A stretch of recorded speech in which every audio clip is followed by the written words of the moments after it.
نماز اشراق. اشراق کا لفظ شرق سے ہے، شین ریقا، اسی سے مشرق کا لفظ ہے. تو نماز اشراق وہ نماز جب سورج مشرق سے طلوع ہو جائے اس کے بعد پڑھی جانے والی نماز. ضحیٰ کے معنی ہے دن کا چڑھنا، اشراق کے معنی ہے طلوع آفتاب. پس جب آفتاب طلوع ہو کر ایک نیزے کے برابر بلند ہو جائے تو اس وقت نوافل کا پڑھنا نماز اشراق کہلاتا ہے، یعنی تقریباً 15 منٹ کے بعد. زید بن ارقم رضی اللہ عنہ سے مروی ہے، حدیث میں اس نماز کو صلاۃ الاوابین بھی کہا گیا ہے. اوابین کا لفظ اواب سے ہے. اواب کا کیا معنی ہوتا ہے؟ رجوع کرنے والا، بار بار پلٹنے والا. مغرب اور عشاء کے درمیان پڑھی جانے والی نماز کو جس روایت میں صلاۃ الاوابین کہا گیا ہے وہ مرسل ہے، یعنی ضعیف ہے. عام طور پر ہمارے ہاں کیا مشہور ہے؟ اوابین کی نماز مغرب کے بعد پڑھتے ہیں لوگ، جبکہ صحیح حدیث کے مطابق یہ نماز اشراق کی نماز ہے. اور یہ جو بار بار پلٹنے کی بات ہے نا، اب یہ ہے کہ جیسے تہجد کی نماز کے لیے اللہ کے حضور حاضر ہوئے، پھر فجر کی نماز کے لیے پھر پلٹے، تو پھر اشراق کی نماز کے لیے، تو یہ بار بار پلٹنا جو ہے یہی دراصل اواب ہونا ہے.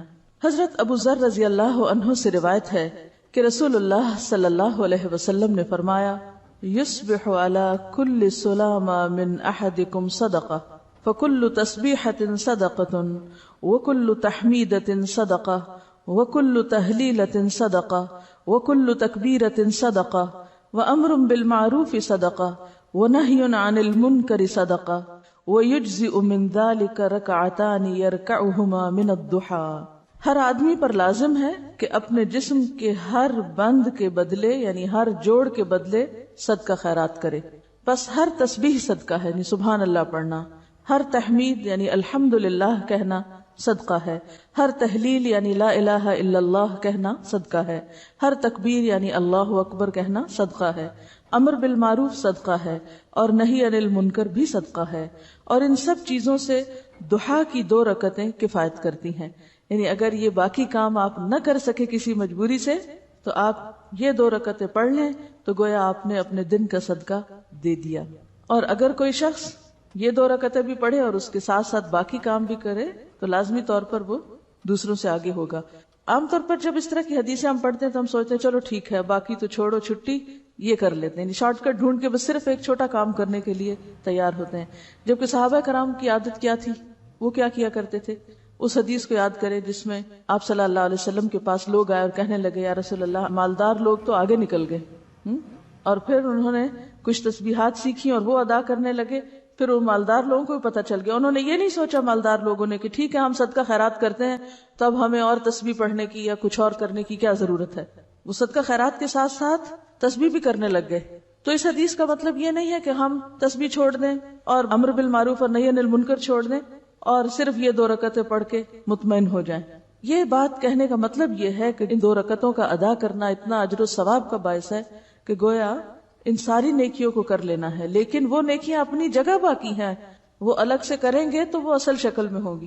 جیسے کل ہو اللہ پڑھنا 1/3 قرآن کے برابر، اس کو لوگوں نے کیا سمجھا، اور کچھ نہ پڑھو، خالی کل ہو اللہ ہی پڑھتے رہو، 3 دفعہ پڑھ لو پورے قرآن کا ثواب ہو جائے گا. اسی طرح حرم میں 1 نماز پڑھ لو، 1,00,000 نمازوں کا ثواب. لیکن وہ 1,00,000 نمازوں کا ثواب یہ تھوڑی ہوتا ہے کہ آپ کی 1,00,000 نمازیں بھی ادا ہو گئی. تو ہر کام اپنی جگہ کرنے سے ہوتا ہے. ہاں، یہ سمجھانے کے لیے ہوتا ہے کہ اس کام کا اجر و ثواب کتنا زیادہ ہے. رسول اللہ صلی اللہ علیہ وسلم نے فرمایا، اللہ تعالیٰ فرماتا ہے، اے آدم کے بیٹے، خالص میرے لیے 4 رکعتیں، خالص میرے لیے 4 رکعتیں اول دن میں پڑھ، یعنی اشراق کی. میں تجھ کو اس دن کی شام تک کفایت کروں گا، تیرے سارے کام ہو جائیں گے. اب آپ دیکھیے کہ یہ جو 4 رکعتیں ہیں، ان میں جو خصوصیت کے ساتھ اجر کے لیے شرط رکھی گئی وہ کیا؟ خالص میرے لیے. اچھا، عام طور پہ ہم نفل پڑھتے ہیں تو کس طرح پڑھتے ہیں؟ جیسے اس روز مجھ سے کسی نے پوچھا جب میں تہجد کی نماز کے بارے میں بتا رہی تھی کہ کیا خیال ہے اگر اس روز یعنی تہجد کے وقت 2 رکعت تحیۃ الوضو کے پڑھ لیے جائیں، 2 حاجت کے پڑھ لیے جائیں، 2 استخارے کے پڑھ لیے جائیں، 2 فلاں کے پڑھ لیے جائیں. تو بات یہ کہ ٹھیک ہے آپ وہ 2 مختلف نیتوں سے پڑھ لیں، لیکن تہجد تو تہجد ہے. اسی طرح جب ہم یہ نفل بھی پڑھتے ہیں تو عموماً ہم کیا کہتے ہیں، چلو حاجت کے پڑھ لیتے ہیں یا کوئی استخارہ کر لیتے ہیں، یعنی کوئی نہ کوئی غرض ساتھ لگا لیتے ہیں. برائی کچھ نہیں ہے اس میں، آپ لگا سکتے ہیں غرض، لیکن کوئی عبادت تو ایسی بھی ہو جو کسی غرض کے بغیر ہو، یا نہیں؟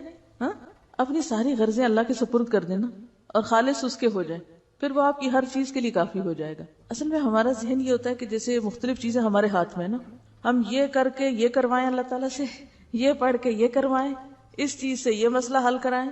لیکن وہ جو ایک مکمل بھروسے کی کیفیت ہے، ایک توکل اور یقین اور ہر غرض سے اوپر اٹھ کے خالص اس کا ہو جانا، اس کا لطف ہی کچھ اور ہے. سمجھے کیا کہ میں یہ صرف اللہ کے لیے اپنے آپ کو خالص کر کے پڑھ رہی ہوں، مجھے کوئی اس کے بدلے دکھاوا نہیں کرنا کہ میں دوسروں کی نظر میں اچھی ہو جاؤں کہ لوگ سمجھے بہت نفل پڑھنے والا ہے. تو خالص کام اور ملاوٹ والا کام فرق ہے. معاذہ رضی اللہ عنہا نے حضرت عائشہ صدیقہ رضی اللہ عنہا سے دریافت کیا، رسول اللہ صلی اللہ علیہ وسلم نماز ضحیٰ کتنی رکعتیں پڑھتے تھے؟ وہ فرماتی ہیں 4 رکعتیں، اور جس قدر اللہ تعالیٰ چاہتا آپ اس سے زیادہ بھی پڑھتے. ام ہانی فرماتی ہے رسول اللہ صلی اللہ علیہ وسلم نے فتح مکہ کے دن غسل کیا اور 8 رکعات نماز ضحیٰ پڑھی. معلوم ہوا کہ اشراق کی رکعتیں 2، 4 یا 8 ہیں جو سنت سے ثابت ہیں. حضرت ابو ہریرہ رضی اللہ عنہ نے فرمایا، مجھے میرے پیارے دوست نبی صلی اللہ علیہ وسلم نے 3 چیزوں کی وصیت کی، جب تک میں زندہ رہوں گا ان کو نہیں چھوڑوں گا. ہر عربی مہینے میں ایام 20 یعنی 13، 14 اور 15 کے 3 روزے، چاشت کی نماز اور سونے سے پہلے وتر پڑھنا. یہ 3 کام کبھی نہ چھوڑوں گا. تو پہلی حدیث سے کیا پتہ چلتا ہے کہ ضحیٰ کی نماز 2 رکعتیں ہے، دوسری سے 4 اور تیسری حدیث سے 8. تو آپ 2 بھی پڑھ سکتے ہیں اور 8 تک بھی لے جا سکتے ہیں، یہ حسب حالات ہے جتنی وقت ہو. حضرت ابو ہریرہ رضی اللہ تعالیٰ عنہ کی مصروفیت کچھ اور طرح کی تھی، تو تہجد کے لیے نہیں اٹھ سکتے تھے، تو وہ سونے سے پہلے پڑھ لیتے تھے. سب کے لیے ہو سکتا ہے. اگر آپ تہجد پڑھنا چاہتے ہیں تو پھر تو آپ صبح ہی پڑھیں گے نا، وہ تو الگ مسئلہ ہے. اصل میں اشراق چاشت ایک ہی ہے، اگر ذرا پہلے پڑھ لیں تو اشراق ہے، تھوڑا دیر سے کریں تو چاشت ہے. ٹھیک ہے، اصل میں صبح کی نماز ہی ہے، ایک طرح سے سورج طلوع ہونے کے بعد کی نماز ہے بیسیکلی. ذرا دھوپ بلند ہو جائے تو وہ ضحیٰ ہو گیا. سورج نکلنے کے تھوڑی دیر بعد یعنی 15 منٹ کے اندر پڑھیں تو اشراق کہلائے گی. ذرا تھوڑی تاخیر کرے اور دھوپ خوب چمک اٹھے تو ضحیٰ کہلائے گی. لیکن بیسیکلی ایک ہی نماز ہے، تھوڑا وقت کے آگے پیچھے ہونے سے نام بدل جاتا ہے. ان کا سوال یہ ہے کہ کیا اس کے لیے مصلی پہ بیٹھے رہنا ضروری ہے؟ اگر بیٹھے رہیں تو بہت زیادہ ثواب ہے، حج اور عمرے کے برابر ثواب ہے. لیکن اگر نہ بھی بیٹھیں تو اس کا یہ مطلب نہیں کہ آپ اشراق کے لیے دوبارہ نہیں آ سکتے. یہ 4 رکعتیں یا 8 رکعتیں 2 کر کے پڑھیں گے، یعنی ہر 2 رکعت کے بعد سلام پھیریں گے. ان کا سوال یہ کہ چاشت کی نماز کتنے بجے ہے؟ دیکھیے کہ بجے کی حدیث میں کسی بھی نماز کا وقت گھنٹوں کے حساب سے، بجے کے حساب سے نہیں بتایا گیا. اس میں سورج غروب ہونے کے بعد، سورج طلوع ہونے کے بعد، سورج طلوع ہونے سے پہلے، زوال ہونے کے بعد، دن ڈھلنے کے وقت، اس طرح کے اوقات بتائے گئے ہیں تاکہ دنیا میں آپ کہیں بھی ہو تو سورج کے اتار چڑھاؤ سے، آسمان کی روشنی سے اپنا کیلنڈر اور اپنی گھڑی، یعنی آسمان پر سورج کا نکلنا اور غروب ہونا اور ڈھلنا اور اونچا نیچا ہونا، یہ ایک عالمی کلاک ہے. آسمان آپ کے لیے کیا ہے؟ کلاک. اور اس کی سوئی کیا ہے؟ سورج. ٹھیک ہے، تو ساری نمازیں اسی سے کسی نہ کسی طرح جڑی ہوئی ہیں، حتیٰ کہ عشاء کی نماز بھی جب روشنی ختم ہو جائے. ایک بات میں آپ کو پتہ کی بتا دوں دین پر عمل کرنے کے سلسلے میں، جس میں آپ کو بڑی سہولت ہو جائے گی. سمعنا وأطعنا. سورج نکلا ہے، ایک نیزے برابر ہوا ہے، پڑھ لو، بس پڑھ لی. 2، 4، 8 بس ٹھیک ہے. اگر بہت ڈیٹیلز میں جائیں گے، اب اگر اگلا سوال آپ کا یہ ہو کہ صورتیں اس میں کون سی پڑھیں، کتنی طویل ہو، سجدے کتنے ہوں، مشکل میں پڑھتے جائیں گے. سمپلی ایک بات سنیں اور اس کو جتنی سمجھ آتی وہ کر لیں اور انشاءاللہ اس میں خیر ہوگی. نماز استخارہ کا بیان ہے. جب کسی کو کوئی جائز امر درپیش ہو اور وہ اس میں متردد ہو، اسے کروں یا نہ کروں، یا جب کسی کام کا ارادہ کرے تو اس موقع پر استخارہ کرنا سنت ہے.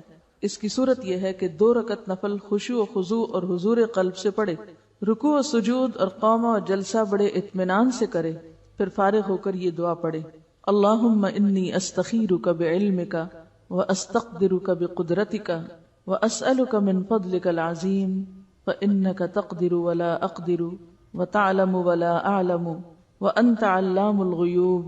اللهم إن كنت تعلم أن هذا الأمر خير لي في ديني ومعاشي وعاقبة أمري فاقدره لي ويسره لي ثم بارك لي فيه.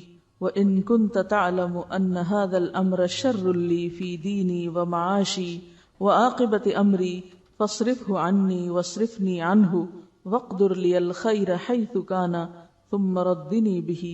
یا الہی، تحقیق میں اس کام میں تجھ سے تیرے علم کی مدد سے خیر مانگتا ہوں، اور حصول خیر کے لیے تجھ سے تیری قدرت کے ذریعے قدرت مانگتا ہوں، اور میں تجھ سے تیرا فضل عظیم مانگتا ہوں۔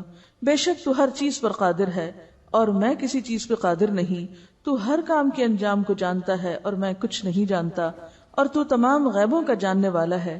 الہی اگر تو جانتا ہے کہ یہ کام جس کا میں ارادہ رکھتا ہوں میرے لیے میرے دین، میری زندگی اور میرے انجام کار کے لحاظ سے بہتر ہے تو اسے میرے لیے مقدر کر اور آسان کر، پھر اس میں میرے لیے برکت پیدا فرما۔ اور اگر تیرے علم میں یہ کام میرے لیے میرے دین، میری زندگی اور میرے انجام کار کے لحاظ سے برا ہے تو اس کام کو مجھ سے اور مجھے اس سے پھیر دے، اور میرے لیے بھلائی مہیا کر جہاں کہیں بھی ہو، پھر مجھے اس کے ساتھ راضی کر دے۔ نبی صلی اللہ علیہ وسلم نے فرمایا کہ پھر اپنی حاجت بیان کرو، اس وقت ضرورت بتاؤ کہ کیا چاہیے۔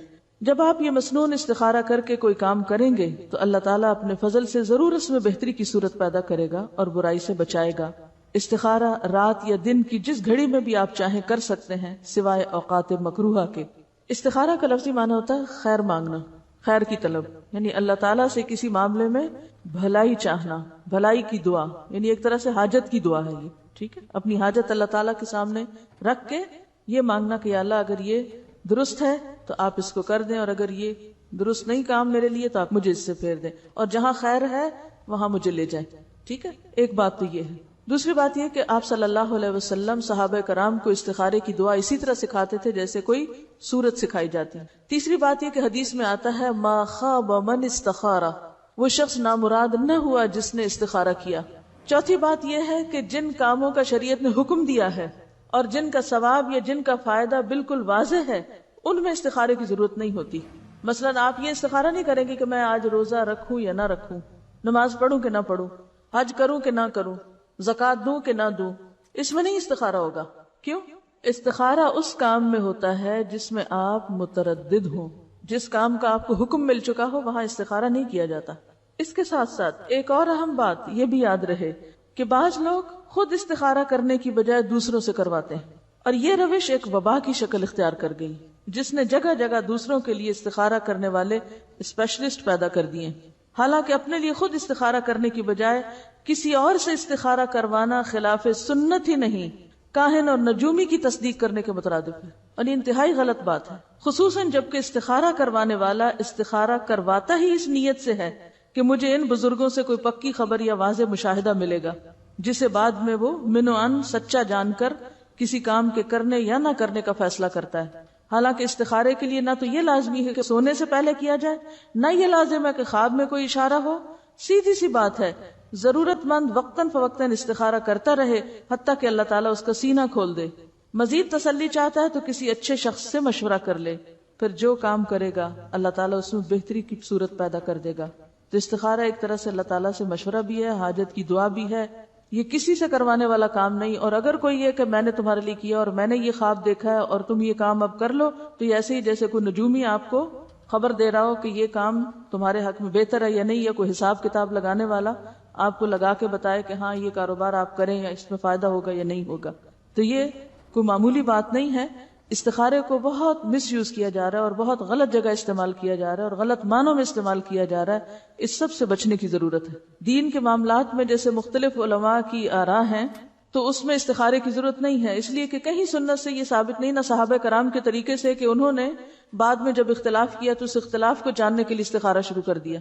اور یاد رکھیے، اگر ایک بات آپ کے ذہن میں واضح ہو کہ استخارہ غیب کی خبر جاننے کا نام نہیں، استخارہ غیب معلوم کرنے کا نام نہیں، استخارہ غیب کے پردے میں چھپے ہوئے حقائق کو جاننے کا نام نہیں، کہ کوئی شخص یہ سمجھے کہ میں نے استخارہ کیا تو مجھے غیب کی خبر ہو گئی، انتہائی غلط ہے۔ یہ چیز پھر شرک میں داخل ہو جائے گی۔ کہیں شادی کا ارادہ ہو یا کاروبار کا یا کسی بزنس ڈیل کا یا بڑے سودے کا یا کسی شخص کے ساتھ کوئی معاہدہ کرنے کا، کوئی کانٹریکٹ کرنے کا، تو اس موقع پر ضرور اللہ تعالیٰ سے مشورہ کریں کہ یا اللہ اگر تو یہ میرے لیے بہتر ہے تو ہو جائے۔ یہ ہے جگہ استخارہ کرنے کی۔ استخارہ یہ نہیں ہوتا کہ یا اللہ یہ بہتر ہے کہ نہیں، مجھے تو یہ بتا کہ یہ بہتر ہے کہ نہیں، یہ نہیں ہے استخارہ۔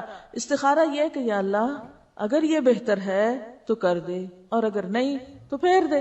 یہ دعا میں کیا مانن ہے کہ یہ پوچھا گیا کہ یا اللہ یہ بہتر ہے تو مجھے بتا دے کسی خواب میں یا کسی اشارے میں، یہ نہیں ہے اس کا معنی استخارے کا جو عام طور پر نکالا جاتا ہے۔ یہ کہہ رہے ہیں کہ بعض لوگ کہتے ہیں کہ ہم تو گناہگار ہیں اس لیے ہم یہ نہیں کر سکتے، تو آپ ہمارے لیے کر دیں.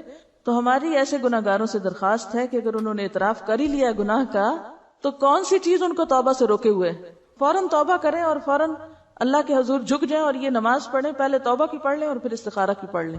یہ کہتی ہے کہ انہوں نے بیٹے کی شادی کرنی تھی تو انہوں نے کسی سے استخارہ کرایا تو انہوں نے کہا بالکل نہ کرے، تباہی و بربادی ہے. کہتے ہیں کہ صبح میں قرآن پاک پڑھ رہی تھی اس کے بعد، تو اس میں ایک آیت آئی جس کا مطلب یہ تھا کہ غیب کا علم اللہ کے سوا کسی کو نہیں. تو اس پر یہ چونکی اور انہوں نے اللہ پہ بھروسہ کر کے وہی رشتہ کر دیا. اور کہتی ہیں کہ اس بچی کے آنے کے بعد گھر میں الحمدللہ کوئی ایسی پریشانی کی بات نہیں، رحمتیں ہیں، برکتیں ہیں. اور الحمدللہ کہ انہوں نے اللہ پر یقین اور بھروسہ کیا، ورنہ ایک جھوٹے شخص کی خبر کی تصدیق کر کے ایمان بھی گواتی اور دنیا کا بھی نقصان اٹھاتی. کسی سے یہ پوچھنا کہ مجھے استخارہ کر کے بتائیں کہ یہ کام ٹھیک ہے کہ نہیں، یہ غیب معلوم کرنے کی کوشش کرنا ہے جو کہ شرک میں داخل ہو جاتا ہے. یہ سب انتہائی خطرناک چیزیں ہیں. اس کام سے توبہ کرنی چاہیے اور نہ ہی کوئی دعویٰ کرے کہ مجھے بڑے سچے خواب آتے ہیں. آپ کو نبی ہیں، صرف انبیاء کے بارے میں کہا جا سکتا ہے کہ جو وہ دیکھتے ہیں ما ينطق عن الهوى. صرف نبی علیہ السلام کے بارے میں قرآن پاک میں آتے ہیں کہ وہ خواہش نفس سے بات نہیں کرتے. باقی کوئی انسان قابل اعتبار نہیں ہے کہ ہم اس کے خواب کو کہیں کہ ہاں جو کچھ تم نے دیکھا وہ سچ ہی ہے. یہ الگ بات ہے، سچ ہو جائے تو ٹھیک ہے، وہ تو ایک مشرک بادشاہ کا خواب بھی سچا ہو سکتا ہے جیسے سورۃ یوسف میں آیا، لیکن وہ جب سچا ہوگا تو ٹھیک ہے، دیکھا جائے گا. لیکن ہم کسی کے بارے میں نہ تصدیق کریں گے نہ تکذیب، ہر ایک کا ایمان اپنے ساتھ. دیکھیے جہاں تک قرآن پاک پڑھتے ہوئے، جیسے انہوں نے فرمایا کہ قرآن پاک پڑھتے ہوئے ان کی آنکھیں کھل گئی کہ یہ کیا ہے، تو قرآن پاک تو ایک معجزہ ہے. اور قرآن پاک آپ روٹین میں پڑھ رہے ہیں یا آپ قرآن چونکہ کتاب ہدایت ہے، آپ کو سمجھ نہیں آ رہا کہ آپ کیا کریں کیا نہ کریں، تو اب فال نکالنے کی بات نہیں ہے. آپ قرآن پاک پڑھتے ہیں اور پڑھتے پڑھتے اللہ تعالیٰ کی طرف سے کوئی آیت آپ کو سمجھ میں آ جاتی ہے کہ اچھا کرنے کا کام تو یہ ہے، اور آپ وہ کر لیتے ہیں. جیسے انہوں نے پڑھا اور کہا کہ غیب کا علم اللہ کے سوا کسی کو نہیں، تو انہوں نے نہ تو فال نکالی تھی اور نہ ہی کوئی وہ استخارے کا طریقہ تھا، اپنی روٹین میں پڑھا اور اللہ تعالیٰ کی طرف سے رہنمائی آ گئی. تو اس طرح تو کیا آپ کو روز قرآن سے رہنمائی نہیں ملتی؟ ہر روز نہیں ملتی. میں تو جب سے قرآن پڑھا رہی ہوں تقریباً روز اس کا تجربہ کرتی ہوں کہ جس دن جو آیتیں پڑھاتی ہوں وہ ایسا لگتا ہے کہ اس دن کے کسی مسئلے کا حل تھا، یہ کسی مسئلے کا، یہ کسی بات کا جواب تھا. تو یہ تو قرآن کا معجزہ ہے، تو زندہ کتاب ہے نا، چونکہ یہ اللہ کا کلام ہے. کلام یہ جب آپ پڑھتے ہیں نا تو اللہ تعالیٰ آپ سے کلام کر رہا ہوتا ہے. لیکن یہ فال نکالنے کی کتاب نہیں ہے کہ آپ آنکھیں بند کر کے کھولیں اور پھر 10 صفحے پلٹیں اور پھر 10ویں لائن پہ دیکھیں، اگر جنت کی آیت ہے تو کام کر لیں، اگر جہنم کی ہے تو کام نہ کریں، اور اگر وہ نہ جنت کی ہو نہ جہنم کی پھر کیا کریں. تو اس طرح کے تو معجزات آپ کو روز قرآن میں نظر آئیں گے کہ آپ کسی بات پہ پریشان ہیں اور جو ہی آپ بیٹھے ہیں اپنا سبق کھولنے کے لیے اور آپ دیکھتے ہیں کہ اچانک آیت اتنی واضح سامنے آ جاتی کہ جو آپ کی رہنمائی کر دیتی، تو وہ رہنمائی ہے، وہ استخارہ نہیں ہے. دعا استخارہ کسی بھی دعا کے موقع پر آپ نماز کے بعد، عام نماز کے بعد، کسی بھی قبولیت کی گھڑی میں، جیسے جمعے کے روز وہ جو قبولیت کے اوقات ہیں، یا روزہ افطار کرنے کے بعد، یا تہجد کے وقت، یا اینی ٹائم آپ یہ دعا مانگ سکتے ہیں. یعنی استخارہ میں بیسیکلی کیا ہے، اگر آپ کی دعا قبول ہو گئی تو اللہ تعالیٰ نے آپ کو خیر کی طرف موڑ دیا، اور اگر وہ قبول نہیں ہوئی تو استخارے کے باوجود بھی ہو سکتا ہے کہ آپ، کیونکہ بعض اوقات لوگ کہتے ہیں ہم نے یہ کام استخارہ کر کے کیا تھا لیکن پھر بھی ہمیں پریشانی دیکھنی پڑی. اب ایک اور بات یہاں یاد رکھیے کہ ہم صرف ظاہری علم رکھتے ہیں، ہم ظاہراً پیش آنے والی پریشانیوں کو اپنے لیے مصیبت سمجھ لیتے ہیں، حالانکہ بعض اوقات اسی کے پردے میں خیر چھپی ہوئی ہوتی ہے، اور ہم استخارے کو بلیم کرنا شروع کر دیتے ہیں. کیونکہ تو واضح طور پہ حدیث میں آتا ہے نا کہ ما خاب من استخارہ، وہ ناکام نہ ہوا جس نے استخارہ کیا. اس کا یہ مطلب ہے کہ انجام اچھا ہی ہوگا بہرحال، اگر وقتی طور پہ راستے میں رکاوٹیں آ بھی رہی ہیں، کیونکہ زندگی کو پھولوں کی سیج تھوڑی ہے کہ ایک استخارے کی وجہ سے آپ کے سارے مسئلے حل ہو جائیں گے. کوئی مسئلوں کا حل تو نہیں ہے نا استخارہ. یہ بھی ایک کھیل بنا ہوا ہے کہ پہلے رشتہ کی بات کر لیتے ہیں سب کچھ کرا کے، اور پھر بعد میں استخارے کا بہانہ کر دیتے ہیں کہ ہمارے استخارے میں اچھا نہیں آیا، تو آپ پہلے ہی استخارہ کر لیتے. یہ کہتی ہیں کہ اگر ہم استخارہ کرتے ہیں اور کوئی اچھا یا برا خواب آتا ہے تو اس کے ساتھ اس کو ریلیٹ کر دیا جائے. میں سمجھتی ہوں وہ اچھا برا خواب ویسے بھی آنا تھا، اگر آپ اس رات نہ بھی استخارہ کرتے تو وہ آنا تھا. تو اس لیے اس خواب کو سیپریٹلی اچھا برا دیکھیں، ضروری نہیں کہ وہ استخارے کا نتیجہ ہو وہ خواب.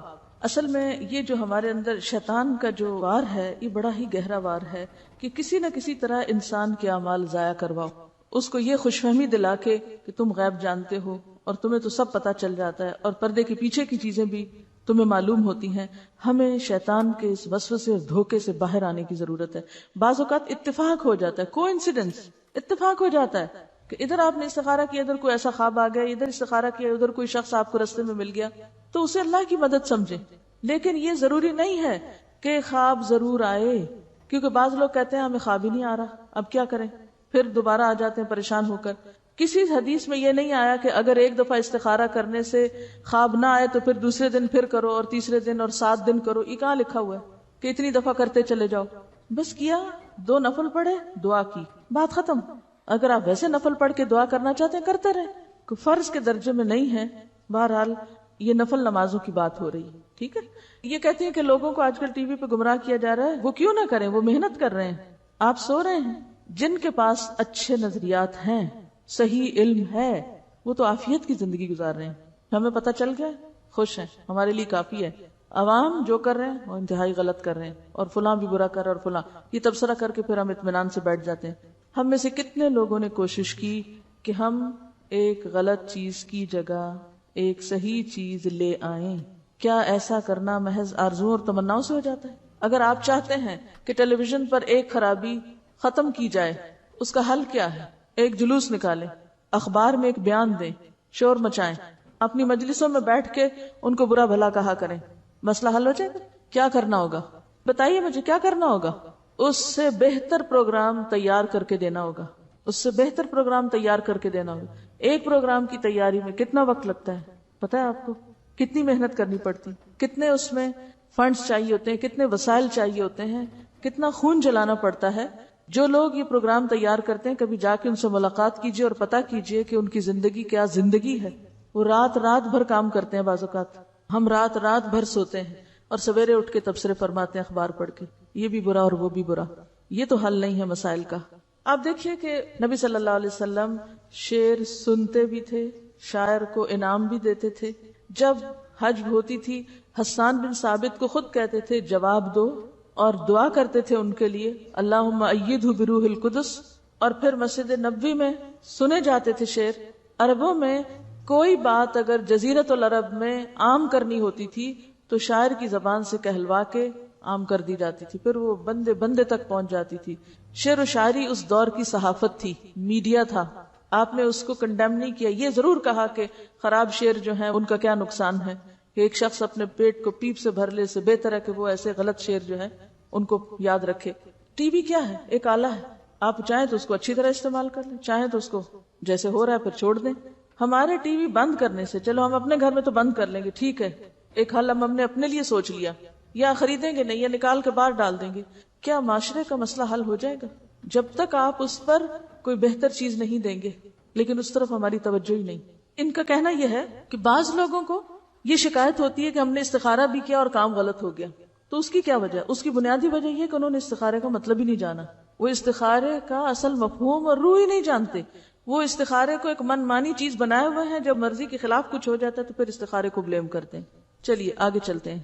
نماز تسبیح، کئی دن سے سوال لکھا ہوا آ رہا تھا، تسبیح نماز کا بتائیے. ایک تو علم سیکھنے میں صبر بھی نہیں ہے ہمارے پاس، اور یہ بھی تکلیف نہیں کرتے کہ کتاب پاس ہے خود ہی پڑھ لیں، آگے تھوڑی دیکھنا ہے ہم نے. جب تک سپون فیڈنگ نہ ہو ہمیں کوئی بات نہیں سمجھ آتی. نماز تسبیح یہ بھی ان مسائل میں سے ہے جن پر عام طور پر دینی طبقہ بڑے جھگڑے کرتا رہتا ہے اور ایک دوسرے کے خلاف بیان بازی اور فتویٰ سازی کرتا رہتا ہے. تو آئیے دیکھتے ہیں کہ اس کی کیا حقیقت ہے. عبداللہ بن عباس رضی اللہ عنہ سے روایت ہے، نبی صلی اللہ علیہ وسلم نے عباس بن عبد المطلب رضی اللہ عنہ سے فرمایا، یا عباس یا اماہ الا اعطیک الا امنحک الا احبوک الا افعل بک 10 خصال اذا انت فعلت ذلك غفر اللہ لک ذنبک اولہ وآخرہ قدیمہ وحدیثہ خطأہ وعمدہ صغیرہ وکبیرہ سرہ وعلانیتہ 10 خصال ان تصلی 4 رکعات تقرأ في كل ركعة فاتحة الكتاب وسورة فإذا فرغت من القراءة في أول ركعة وأنت قائم قلت سبحان الله والحمد لله ولا إله إلا الله والله أكبر 15 مرة ثم تركع فتقولها وأنت راكع 10 ثم ترفع رأسك من الركوع فتقولها 10 ثم تهوي ساجدا فتقولها وأنت ساجد 10 ثم ترفع رأسك من السجود فتقولها 10 ثم تسجد فتقولها 10 ثم ترفع رأسك فتقولها 10 فذلك 75 في كل ركعة تفعل ذلك في 4 ركعات إن استطعت أن تصليها في كل يوم مرة فافعل فإن لم تفعل ففي كل جمعة مرة فإن لم تفعل ففي كل شهر مرة فإن لم تفعل ففي كل سنة مرة فإن لم تفعل ففي عمرك مرة۔ اے چچا جان عباس، کیا میں آپ کو کچھ عطا نہ کروں؟ کیا آپ کو کچھ عنایت نہ کروں؟ کیا میں آپ کو کوئی تحفہ پیش نہ کروں؟ کیا میں آپ کو 10 اچھی خصلتوں والا نہ بنا دوں کہ جب آپ یہ عمل کریں تو اللہ تعالیٰ آپ کے اگلے پچھلے پرانے نئے انجانے میں اور جان بوجھ کر کیے گئے تمام چھوٹے بڑے پوشیدہ اور ظاہر گناہ معاف فرما دے۔ وہ یہ ہے کہ آپ 4 رکعات نفل اس طرح ادا کریں کہ ہر رکعت میں سورۃ فاتحہ اور کوئی دوسری سورت پڑھیں۔ جب آپ اس قرات سے فارغ ہو جائیں تو قیام کی حالت میں ہی یہ کلمات 15 بار پڑھیں، یعنی قرات کر کے سورۃ الفاتحہ پڑھ کے سبحان اللہ والحمد للہ ولا الہ الا اللہ واللہ اکبر۔ پھر آپ رکوع میں جائیں، تسبیحات رکوع سے فارغ ہو کر رکوع میں ہی ان کلمات کو 10 بار دہرائیں، پھر رکوع سے اٹھ جائیں اور سمع اللہ لمن حمدہ وغیرہ سے فارغ ہو کر 10 بار یہی کلمات پڑھیں، پھر سجدے میں جائیں، سجدے کی دعائیں پڑھنے کے بعد یہی کلمات 10 بار پڑھیں، پھر سجدے سے سر اٹھائیں اور جلسہ میں جو دعائیں ہیں وہ پڑھ کے 10 بار انہی کلمات کو دہرائیں، پھر دوسرے سجدے میں چلے جائیں، پہلے سجدے کی طرح 10 بار پھر اس تسبیح کو ادا کریں، پھر سجدے سے سر اٹھائیں اور جلسہ استراحت میں کچھ اور پڑھے بغیر 10 بار اس تسبیح کو دہرائیں۔ ایک رکعت میں کل 75 تسبیحات ہوئی، اسی طرح 4 رکعات میں یہ عمل دہرائیں۔ اگر آپ طاقت رکھتے ہو تو نماز تسبیح روزانہ 1 بار پڑھیں، اگر آپ ایسا نہ کر سکتے ہو تو ہر جمعہ 1 بار پڑھیں، یہ نہ کر سکتے ہو تو ہر مہینے میں 1 بار پڑھیں، یہ بھی نہ کر سکے تو سال میں 1 بار، اگر آپ سال میں بھی 1 بار نہ کر سکتے ہو تو زندگی میں 1 بار ضرور پڑھیں۔